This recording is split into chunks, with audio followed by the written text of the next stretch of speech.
은혜 받을 하나님의 말씀은 여호수아 4장 10절에서 24절까지 말씀입니다. 여호수아 4장 10절에서 24절까지 말씀 찾으셨으면 교독합니다. 제가 먼저 읽겠습니다.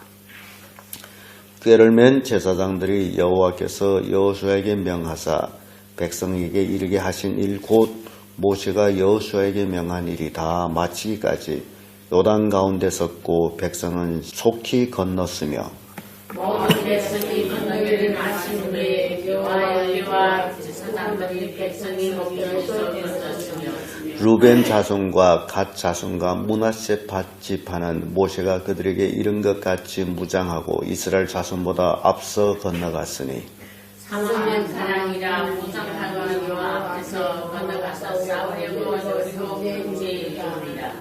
그날에 여호와께서 모든 이스라엘 목전에서 여호수아를 크게 하심에 그의 생존한 날 동안에 백성이 두려워하기를 모세를 두려워했던 것 같이 하였더라.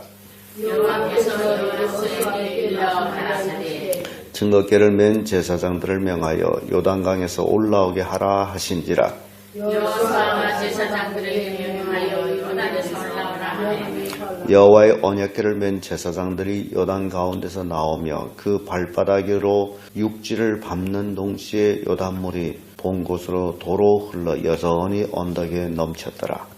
정월 10일에 백성이 요단에서 올라와서 여리고 동편 지역을 갈지에 침침해 여호수아가 그 요단에서 건져온 12돌을 길갈에 세우고 이스라엘 자손에게 일러 가라되 후일에 너희 자손이 그 아비의 묵기를 이 돌은 무슨 뜻이냐 하거든. 너희는 자손에게 알게 하여 이르기를 이스라엘이 마른 땅을 받고 이 요단을 건넜음이라.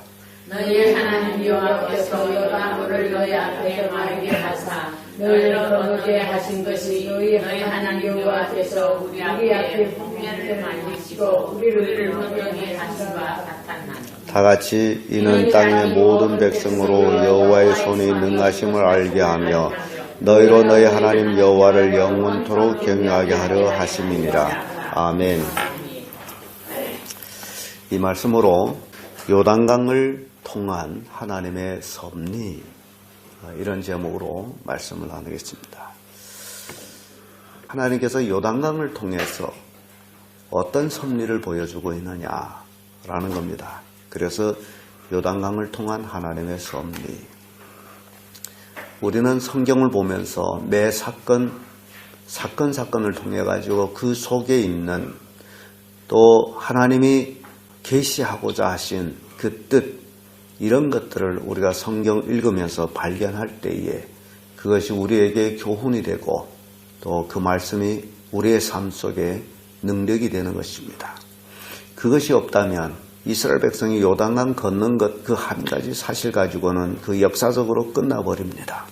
그래서 오늘은 우리는 하나님께서 이스라엘 백성들이 요단강을 통해 가지고 어떤 섭리를 보여주었는지 그 영적 뜻, 그것이 우리에게 또 어떤 교훈을 주고 있는지를 살펴보도록 합니다.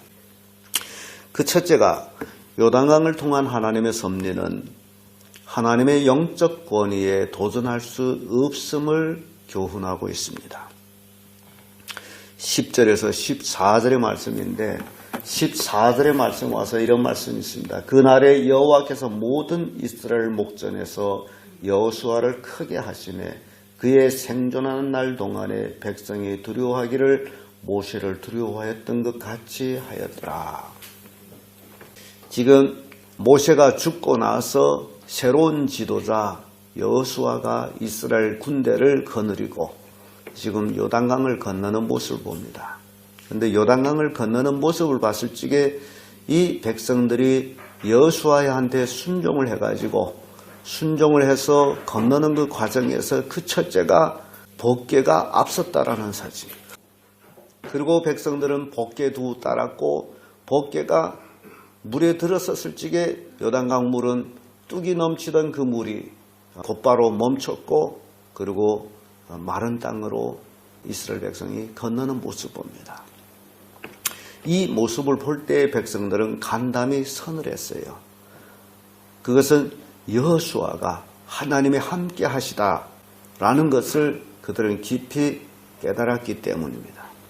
그래서 이 사건을 통해 가지고 그 후 여호수아가 죽기까지 이스라엘 백성들은 모세를 두려워했던 것처럼 여호수아를 두려워했다라는 말씀하고 있습니다. 이게 하나님의 주신 영적 권위에 도전할 수 없음을 보여주고 있습니다. 여호수아 3장 7절을 보면 내가 오늘부터 시작하여 너를 온 이스라엘 목전에서 크게 하여 내가 모세와 함께 있었던 같이 너와 함께 있는 것을 그들로 알게 하리라. 이런 말씀입니다. 하나님이 함께 하실 때 이스라엘 목전에서 큰 자가 되는데 이스라엘 백성들은 여호수아를 두려워했다. 이것이 도전할 수 없는 영적 권위라는 것을 보여주고 있습니다. 출애굽기 사건 때에 고라라는 사건이 있습니다. 그것이 민수기 16장에 나오는 내용인데 이 고라 자손은 레위 자손이었어요. 그런데 이 고라 자손이 또 루벤 자손하고 마단 또 아이람, 이런 사람들이 모여가지고 결국 패역을 꿈꿉니다. 모세의 권위에 도전을 합니다. 그 원인은 나도 레위 자손인데 왜 제사장이 못 되느냐? 왜 아론만 제사장이 되고 아론이 자손만 제사장이 되느냐? 그래서 도전을 합니다. 무리를 당을 지어가지고 결국 그 도전에 고라는 패합니다. 그리고 고라의 족속들은 땅이 입을 벌려서 다 삼켜버립니다. 모세가 고라에게 분명히 말씀합니다. 너 레위 족속이므로 레위 족속으로 하나님의 전에서 섬기는 일을 너희들이 맡았거늘 그것으로도 감당하지 못할 일인데 어찌하여 하나님의 권위에 도전하느냐. 그렇게 합니다. 그래서 결국 고라는 그렇게 망합니다. 여기서 우리가 볼 수 있는 것은 하나님의 권위에는 도전할 수 없다라는 것을 보여주고 있습니다. 오늘날도 마찬가지예요. 성도들이 하나님의 종에게 대적해가지고 승리한 적이 없습니다. 그런데 요즘은 그런 문제들이 굉장히 많이 일어나요. 영적 권위가 사그러져 버려요. 그러면 이게 교회가 잘못되는 거예요. 교회는 하나님의 영적 독재예요. 교회는 다수를 따라가는 것이 아니고 하나님의 말씀을 따라가는 것이 교회입니다. 세상은 다수 가결해서 많은 숫자에서 그것을 결정하지만은 교회는 다수 가결이 아니에요. 다수 가결하게 되면 교회는 세상으로 가야 돼요. 그래서 많은 사람들이 왜 교회에서 이렇게 하느냐라고 잘못 이해할 때가 있습니다만은 교회는 다수 가결을 통해서 이루어지는 것이 아닙니다. 그런데 세상은 교회가 다수 가결을 하기를 원하고 있어요. 그런데 그것은 잘못된 거예요. 교회는 하나님의 영적인 독재예요. 하나님의 말씀을 따라가는 거예요. 그래서 오늘 여호수아를 통해서 우리에게 교훈을 주는 것은 도전할 수 없는 영적 권위라는 것을 보여주고 있습니다. 두 번째로 요단강을 통한 하나님의 섭리는 자연을 좌우하는 하나님의 능력을 보여주고 있습니다.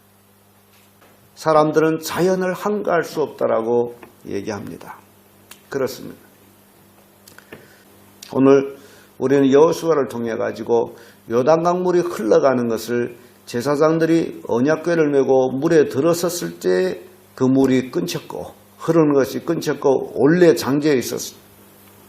그리고 제사장들이 그 발이 강에 섰던 발이 무트로 땅을 밟는 그 순간에 물이 다시 흘러내려갔습니다. 이것은 자연을 좌우하시는 하나님이시다. 하나님의 능력이시다. 그걸 보여주고 있습니다. 여호수아 10장 12절에서부터 이런 말씀이 또 있어요. 여호수아가 전쟁하면서 그러니 태양아 너는 기브온 위에 머물라. 달아 너도 아론 골짜기에 그리할지라. 이런 말씀이 있어요. 전쟁을 하다가 여호수아가 태양아 거기에 머무라. 달도 그리할지라. 그런데 온 하루 동안 해가 넘어가지 아니하고 머문 적이 있으며 그래서 전쟁에서 대승리를 합니다. 그래서 하나님의 능력은 태양도 멈추는 능력을 가지고 계시다. 깜짝 놀랄 일입니다. 이거 과학적으로 해석하게 되면 이거 어마어마한 일이에요. 태양이 지구를 위해서 도는 것이 아니고 지구가 태양을 향해서 돌아갑니다. 그렇다면 태양이 머물렀다는 것은 지구가 멈췄다는 것인데 이게 우리 인간의 머리로는 상상할 수가 없습니다. 지구가 하루에 24시간 주기로 해서 지구가 돌고 있어요. 그런데 이 거대 지구가 돌아가는 속도가 어마어마하게 빠릅니다. 자동차를 달리는 거로 예상할 적에 자동차 달리다가 급정거하게 되면 사람들 확 앞으로 쏠립니다. 그런데 여호수아가 명했을 적에 태양이 머물렀다면 지구가 멈췄다는 얘기인데 그때 당시에 사람들이 쏠리지 않았다는 얘기예요. 하나님의 능력만이 가능하다는 얘기입니다. 그래서 하나님의 능력은 자연도 좌우하다라는 얘기예요. 또 열왕기하 20장의 11절에 가보면 일령표가 앞으로 나갔던 그림이 뒤로 10도 물러가는 내용이 나옵니다. 그 일령표라는 것은 손목 시계와 같아요. 그 시계와 같은 거예요. 그때는 시계가 없으므로 이렇게 일령표를 만들어서 해가 돌아갈 때마다 이 그림자가 돌아가는 걸 따라서 그 일령표의 각을 따라서 시간이 나왔어요. 그러면 이게 일령표라면 해가 이렇게 떠서 이렇게 돌아가면 해가 저기를 가므로 그림자는 이렇게 나가요. 근데 이 그림자가 10도를 물러갔다. 그럼 이 얘기가 뭡니까? 해가 둘로 갔다라는 건 지구가 도는 건데 그럼 지구가 이렇게 돌다가 뒤로 돌았다는 얘기예요. 이거는 우리 인간으로서 상상 못합니다. 그러나 누구는 할 수 있다? 하나님은 하실 수 있다 그 얘기예요. 그러니까 하나님께서는 지구를 멈추시기도 하고 뒤를 돌리시기도 하고 하나님께서는 물을 흐르게 하시고 물을 거꾸로 흐르기도 하시고 이런 하나님이시다. 그래서 하나님의 능력, 자연을 좌우하시는 이의 능력은 하나님의 능력이시다. 이 요단강을 통해서 이런 교훈을 우리에게 줍니다. 그래서 우리가 믿는 하나님은 이런 능력의 하나님이다. 자연을 좌우하는 하나님. 인간은 자연 앞에서 수추무책이지만 하나님은 자연을 마음껏 좌우하시는 분이시다. 그 하나님을 우리는 아버지라고 믿고 있다는 사실에 이 교훈을 요단강을 통해서 우리에게 주고 계십니다. 끝으로 요단강을 통한 하나님의 섭리는 모든 사람이 경외의 대상은 하나님이심을 보여줍니다. 19절에서 24절의 말씀인데 24절의 말씀 봐서 이런 말씀 있죠. 이는 땅의 모든 백성으로 여호와의 손이 능하심을 알게 하여 너희로 너희 하나님 여호와를 영원토록 경외하게 하려 하심이니라. 이 요단강 사건을 통해 가지고 하나님은 모든 백성들이 이 땅에 사는 모든 백성들이 여호와의 능하신 손의 능력을 알게 할 뿐만 아니라 그리고 영원토록 하나님을 경외하게 하려 하심이라. 하나님을 섬기게 하려 하심이라. 요단강을 통한 하나님의 섭리가 바로 여기에 있습니다. 이 땅에 사는 사람들은 오로지 하나님만 섬겨야 한다라는 교훈이에요. 하나님 외에는 섬길 자가 없습니다. 오로지 상천하지에 하나님만이 하나님이 되었습니다. 그래서 그 하나님을 우리는 경외한다.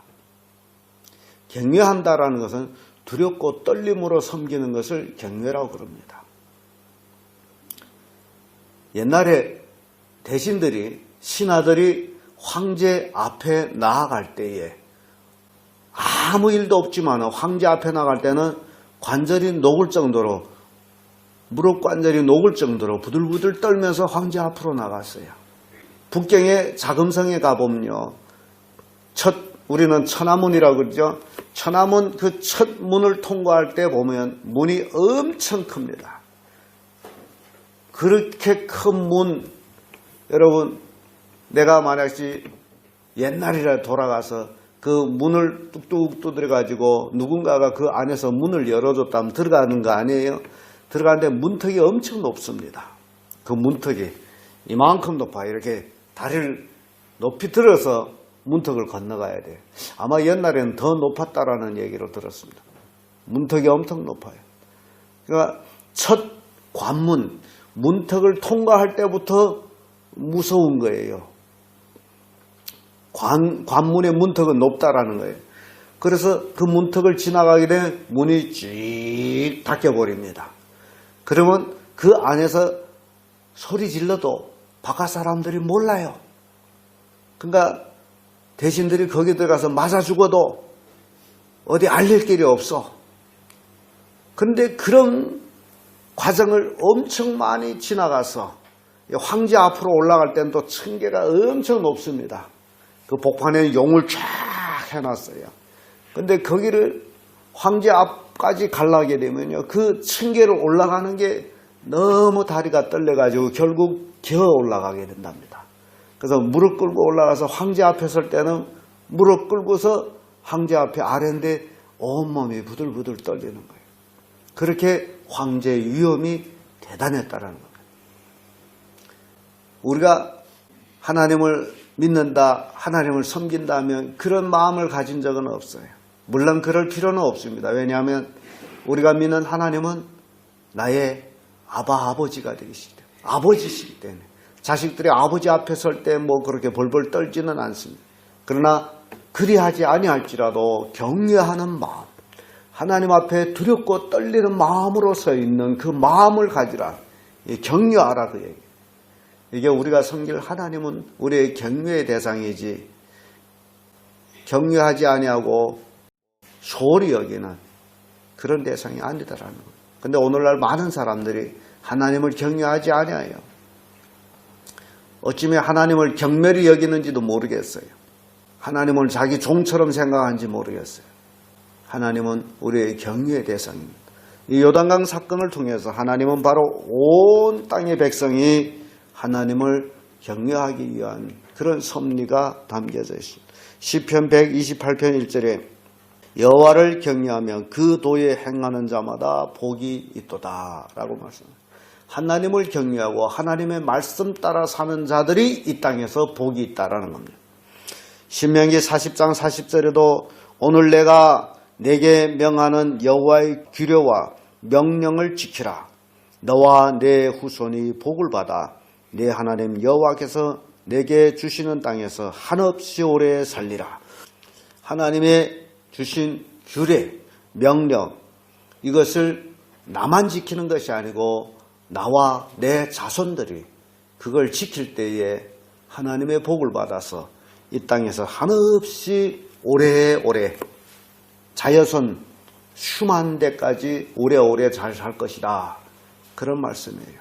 하나님의 규례와 명령을 잘 지키는 것은 나만 지키는 것이 아니고 나의 자손까지도 지키게 해야 할 의무를 우리가 가지고 있다라는 겁니다. 그래서 이 말씀 볼 때 집에서 혼자 잘 믿어서 안 돼요. 내가 잘 믿게 되면 자녀들까지도 잘 믿게 하는, 그래야 자여선 복을 받아요. 내가 자녀들을 믿지 못하게 하게 되면 내 대까지는 되지만 자녀의 대에 가서는 엉망이 돼버립니다. 그걸 말씀하고 있어요. 또 사도행전 10장 35절에 각 나라 중 하나님을 경외하며 의를 행하는 사람은 하나님이 받으신 줄을 깨달았도다. 어느 나라나 각 나라 중 하나님을 경외하며 의롭게 사는 자, 하나님 말씀대로 사는 자는 하나님이 다 그들을 받아주셨다. 그런 얘기예요. 하나님을 경외하는 것이 바로 복의 근원이 된다는 사실, 여러분들 꼭 명심하십시오. 이게 신앙생활입니다. 하나님을 경멸히 여기게 되면 그 가정은 파탄이 납니다. 복을 받지 못합니다.